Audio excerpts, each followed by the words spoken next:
Doordarshan story. Television India के नाम से शुरू हुआ था दूरदर्शन। जाने चैनल की कहानी। जरोखा द 15 ऑफ सितंबर 90 में जन्मे बच्चों की जिंदगी में दूरदर्शन का काफ़ी अहम योगदान है। अलिफ लैला, शक्तिमान जैसे न जाने कितने ही टीवी सीरियल हमने देखे और ये सभी हमारी जिंदगी का हिस्सा बन गए। आज हम जानेंगे दूरदर्शन की कहानी को। दूरदर्शन कैसे शुरू हुआ, दूरदर्शन का इतिहास क्या है और कैसे दूरदर्शन आगे बढ़ा। 15 सितंबर 1959 को हुई थी दूरदर्शन की शुरुआत। रविवार को जल्दी उठने का इंतजार, नहा धोकर टीवी के सामने सबसे आगे बैठने की लड़ाई, कई बार तो टीवी प्रोग्राम के लिए स्कूल छोड़ देने की कोशिश। दूरदर्शन वाला वो बचपन तो नहीं लौट सकता, लेकिन दूरदर्शन की कई कहानियां जरूर हमारे दिमाग में लौटती रहती हैं। टीवी को हमारी और आपकी जिंदगी में लाने वाले दूरदर्शन का हैप्पी बर्थडे 15 सितंबर 1959 को मनाया जाता है। देश के सबसे पहले टीवी चैनल दूरदर्शन की शुरुआत हुई थी। तब इसका नाम दूरदर्शन नहीं बल्कि टेलीविजन इंडिया हुआ करता था। आइए चलते हैं बचपन की उसी पटरी पर जहां से हमारी दूरदर्शन वाली ट्रेन गुजरा करती थी। टेलीविजन इंडिया के नाम से शुरू हुआ था दूरदर्शन। दूरदर्शन और भारत में टीवी दोनों एक साथ शुरू हुए थे। 15 सितंबर 1959 को ही शुरू हुआ था देश का पहला टीवी चैनल टेलीविजन इंडिया। शुरुआत में हफ्ते में 3 दिन ही इसका प्रसारण होता था और वह भी सिर्फ आधे घंटे के लिए। शुरुआत में इस पर स्कूली बच्चों और किसानों के लिए लर्निंग प्रोग्राम दिखाए जाते थे। कमाल की बात यह है कि 6 साल तक सिलसिला यूं ही चलता रहा। साल 1965 में दूरदर्शन का कलेवर तब बदला जब हर रोज 1 घंटे इसका टेलीकास्ट शुरू हुआ। 1972 में टीवी सर्विस को दूसरे शहर मुंबई में शुरू किया गया। बाद में 1975 में इसे दूरदर्शन नाम दिया गया। ये दूरदर्शन नाम इतना मशहूर हुआ कि टीवी का हिंदी अर्थ बन गया। सबसे पहले दिल्ली में शुरू हुई थी दूरदर्शन की सेवा। शुरुआती दिनों में दिल्ली भर में 18 टेलीविजन सेट लगे थे और एक बड़ा ट्रांसमीटर लगा था। तब दिल्ली में लोग इसे हैरानगी के साथ देखते थे। ये बहुत कुछ वैसा ही था जब पहली बार मोबाइल लोगों के बीच पहुंचा था। शुरुआत में तो दूरदर्शन की सर्विस दिल्ली और आसपास के कुछ क्षेत्रों में ही थी। 1975 तक टीवी स्टेशन कलकत्ता, चेन्नई, श्रीनगर, अमृतसर और लखनऊ में खुल चुके थे। 1975 से 1976 में 2400 गांवों में टीवी प्रोग्राम शुरू किया गया। हफ्ते में 3 दिन की जगह हर दिन दूरदर्शन का टेलीकास्ट शुरू हो गया। तब इस पर न्यूज बुलेटिन शुरू किया गया था। 1975 में मिला नया नाम दूरदर्शन। साल 1975 में 6 राज्यों में satellite instructional television experiment site शुरू किया गया। उस समय इन राज्यों में सामुदायिक टीवी लगाए गए थे।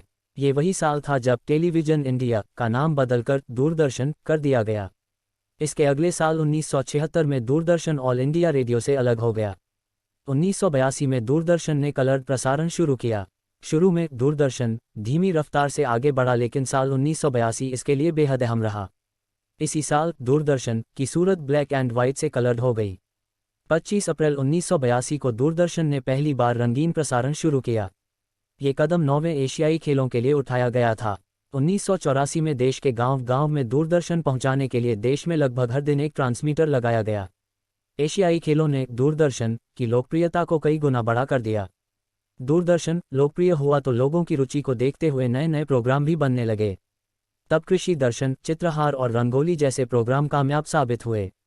साल 1966 में शुरू हुआ कृषि दर्शन कार्यक्रम ने भी हरित क्रांति में अपना रोल निभाया। कृषि दर्शन ऐसा कार्यक्रम था जिसे दूरदर्शन पर सबसे ज्यादा टेलीकास्ट किया गया। 80 में घर घर पहुंचा दूरदर्शन। 80 के दशक ने दूरदर्शन को घर घर पहुंचा दिया। हम लोग 1984 बुनियाद 1986 से 1987 रामायण और महाभारत इसी दशक में शुरू हुए। भारत और पाकिस्तान विभाजन की कहानी पर बने बुनियाद ने विभाजन की त्रासदी से तब की पीढ़ी को रूबरू कराया। इस सीरियल के सभी किरदार आलोकनाथ, मास्टर जी, अनीता कंवर, लाजो जी, विनोद नागपाल, दिव्या सेठ घर घर में छा गए। इसके बाद चित्रहार, रंगोली, क्राइम थ्रिलर ब्योमकेश बख्शी और जानकी जासूस शुरू हुए। 1984 में दूरदर्शन पर हम लोग शुरू हुआ था। ये एक ऐसा प्रोग्राम बन गया जिससे भारत की बड़ी आबादी खुद को जोड़ने लगी।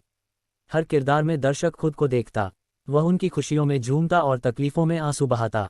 ऐसे ही कई और भी सीरियल हुए जैसे वाघले की दुनिया, ये जो है जिंदगी, नुक्कड़, रजनी। सीरियल की लिस्ट लंबी है। आज देश की 90% से ज़्यादा आबादी की पहुंच डीडी तक है, वो भी लगभग 1400 टेरेस्ट्रियल ट्रांसमीटर्स की बदौलत। रामायण महाभारत ने दूरदर्शन को बुलंदी पर पहुंचाया। फिर आया साल 1986 का दौर जब दूरदर्शन पर रामायण का प्रसारण हुआ। इसके बाद महाभारत को भी लोगों ने इसी पर देखा। रामायण और महाभारत ऐसे प्रोग्राम थे जिन्होंने दूरदर्शन की लोकप्रियता को आसमां पर पहुंचा दिया। देश में तब ज़्यादातर गांव में बिजली नहीं थी। किसी किसी गांव में टीवी थी जिसे बैटरी भरवा कर देखा जाता था। रविवार से पहले ही बैटरी भरवा ली जाती और जिन जिन घरों में टीवी होती वहां पूरा गांव उमड़ पड़ता।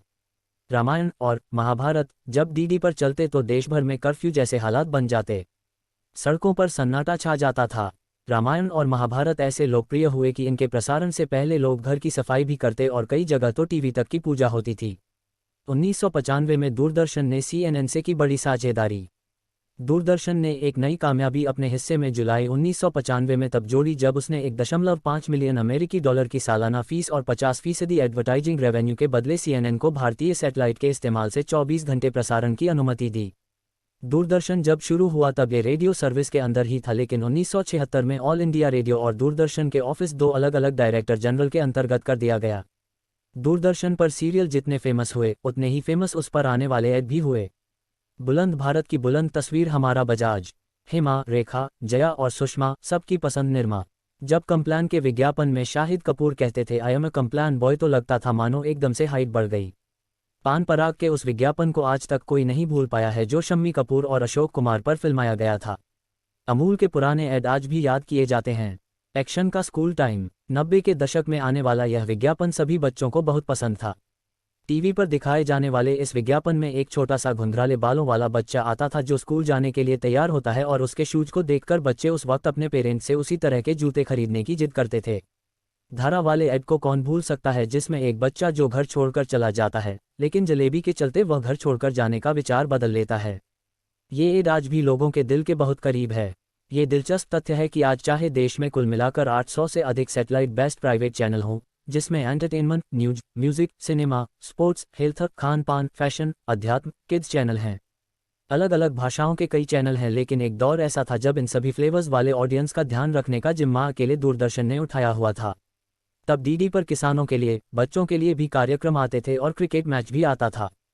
26 जनवरी, 15 अगस्त कार्यक्रम भी दिखते थे। सच ये भी है कि दूरदर्शन मनोरंजन के नाम पर निजी चैनल्स की तरह दर्शकों को कुछ भी नहीं परोस सकता, लेकिन दूरदर्शन ने जिस दौर को हमें दिखाया है वह किसी ग्रंथ से कम भी नहीं। डिस्क्लेमर, यहाँ मुहैया सूचना सिर्फ जानकारियों पर आधारित है। यहाँ ये बताना जरूरी है कि किसी भी ज्ञान किसी भी तरह की जानकारी की पुष्टि नहीं करता है। आपको अगर जानकारी अच्छी लगे तो आप मेरा YouTube चैनल CB ज्ञान को सब्सक्राइब, शेयर और लाइक करें।